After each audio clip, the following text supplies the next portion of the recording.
So I have this concept that I've been thinking about for a series of new videos that I think I'm going to call Campfire Sessions.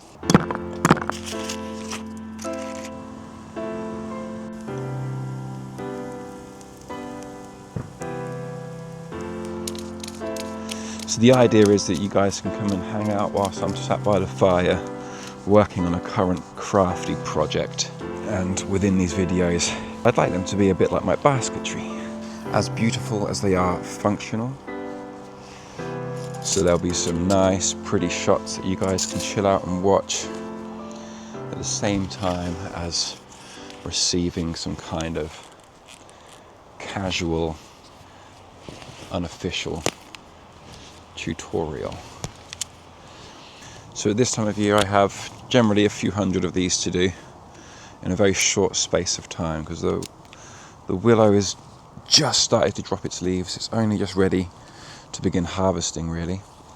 And then all of my florists want all of these wreaths ASAP for their workshops, which begin, well, in some cases they've begun already, and then throughout the end of November and December. Okay, so in today's campfire session, I am making 25 14-inch bare willow wreaths for a florist who's going to be collecting them tomorrow. I start by selecting a fairly large rod. This is a variety of willow called Pheasant Brown. Quite a chunky one, it's probably 7, maybe 8 foot. And I start with the thickest rod I can find, and then each one that I add subsequently will become thinner and thinner. I try and add at least 3 different colours. In this case I've got 4 with me today.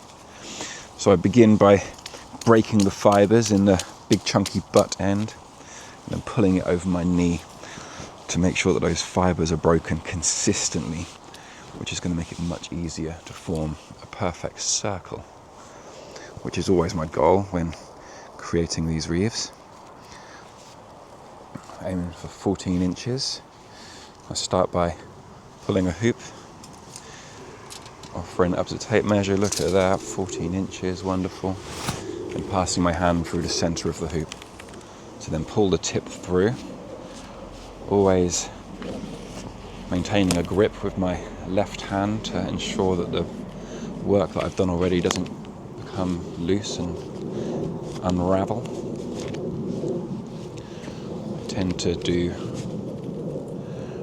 3 binds initially, so the tip has been wrapped around the butt end 3 times before I introduce the next rod, which, as I mentioned, will be slightly thinner. So we had Pheasant Brown. Now I'm introducing a new rod, butt end within a groove within the wreath itself. Again, passing my hand through the center of the wreath to grab the tip and then pull it through. I wish I knew the name of this variety, this green variety of willow. It was given to me a few years ago, and it's one of my favourites. It grows so well, it's so resistant, so resilient, very little pest pressure. It starts off with a really nice bright green colour, and then the tips flush out to this really attractive red. The third rod I'm introducing is Blitzenis. Lovely bright yellow variety, again with red tips. I'm introducing this in much the same way. The first 3 rods I use, I try to introduce the butts at 1/3 intervals around the circle. It doesn't always work out that way, but as a rule of thumb, that's what I'm aiming for. But sometimes you've just got to find the right groove. Wherever the groove is, the willow suggests to me where it ought to go. And I tuck the tips away within a tight spacing of the wreath itself to make sure it doesn't come undone. If I'm just making a handful of these, I'll use my thumb to separate the tight bind. But when I'm making a lot, I use a bodkin just to make it a little easier. Okay, so now we're going to revert back to the Pheasant Brown. Again, even smaller Leave a smaller, finer rod this time, but still the exact same action. Always finding that groove within the wreath where the willow wants to sit nicely and snugly. So yeah, as with many varieties of willow, they have their limitations. So whilst I'm doing this, kind of listening to the willow, if you like, it's telling me how far it wants to go. And then I combine that with where I want it to go, and we'll find a happy medium. So I think we're going to add one more rod, in this case a purple rod, which is a variety called Daphnoid Sinker. It's beautiful, very thin bark, so I have to be quite careful not to chip it, mark it. It's very bendy, but it does have a tendency to kink sometimes in the wrong place.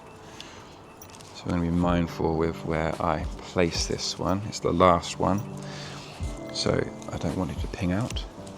I've got to fill in all those little gappy grooves. And as it's such a beautiful colour, I'd like this to stand out and pop and really finish the wreath off with a nice splash of purple. Okay.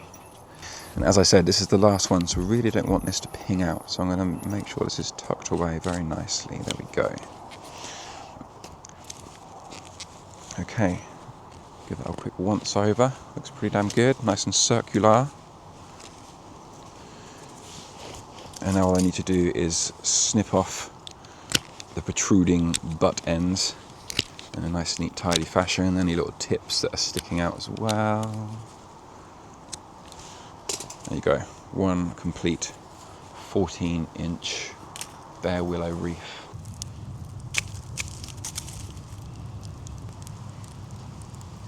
So as this is the very first campfire session, perhaps I ought to tell you a little bit about how I got into willow, how it became a massive part of my life, and my journey to becoming somewhat obsessed with this material.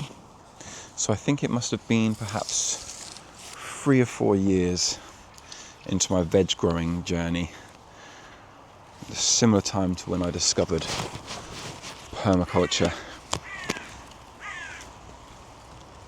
that I got into the idea of not only growing veg but renewable and sustainable resources. Willow is certainly one of those. My fascination for willow really began when I met a man called Rennie Antonelli at a community garden in Peterborough called the Green Backyard.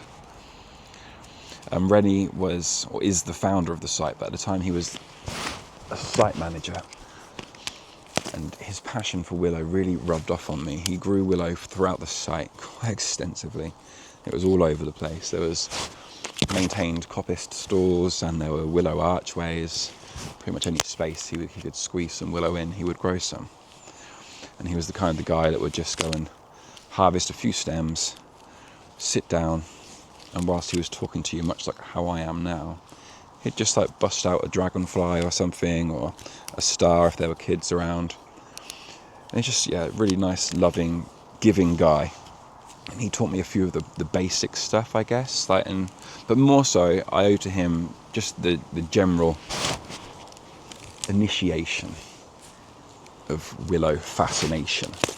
And then a few years later, when I got access to my land here, a local basket maker and teacher, Karen Beck, gifted me a few varieties of willow. Very excited about, maybe even some of the varieties I'm using today still. And over the years, I've just grown more and more and more of the stuff.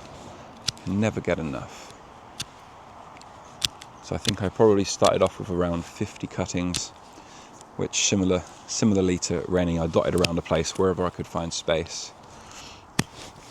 Within the context of a market garden, of course. I didn't want to grow it all over the place so that it would shade out all of the veg.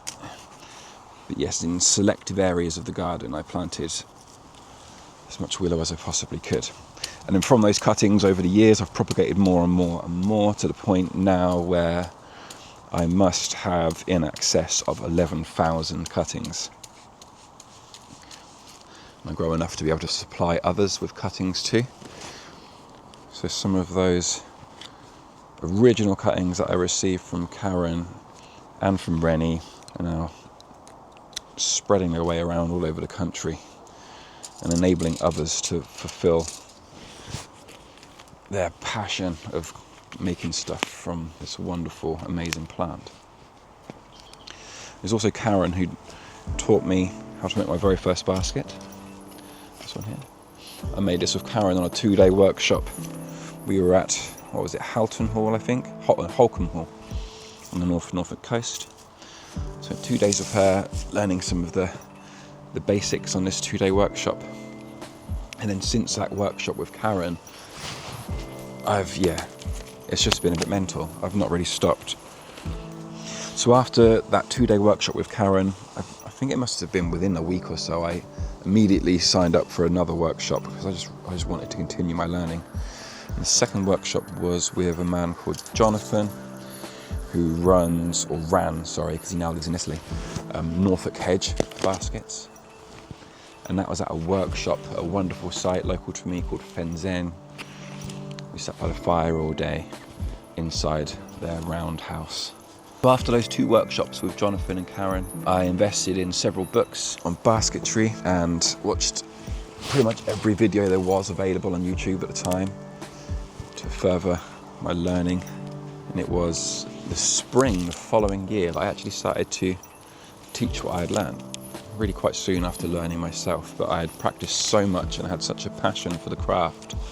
I just really wanted to share it. So I started very simply. I think my first workshop was probably willow bird feeders, something very simple. And then beginners basketry. Throughout that year, I taught several beginners basketry workshops. And I was blown away by the response. They were so popular. And it became apparent pretty quickly that this was going to become a fairly major part of my life.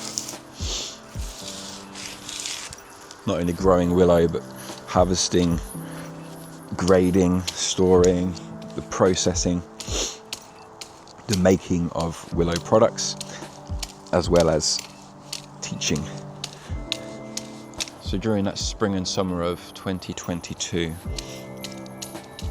after attending those 2 workshops, I'd sit in my little farm shop on the weekends, waiting for customers to arrive, buying veg, and they'd quite often find me just sat there making baskets, to the point where I had quite a few. So I started to display them in the farm shop, and to my surprise, a few of them sold, and then a few more sold. And I was like, okay, I best make some more stock. And the more that sold, the more I had to make, the more practice I got, the more advanced techniques I taught myself. And through this practice, obviously I was able to teach more advanced techniques to my students as well. So of course, as with anything in life generally, there are many avenues to go down, many methods in which to learn something. It's one of those crafts where you really never stop learning.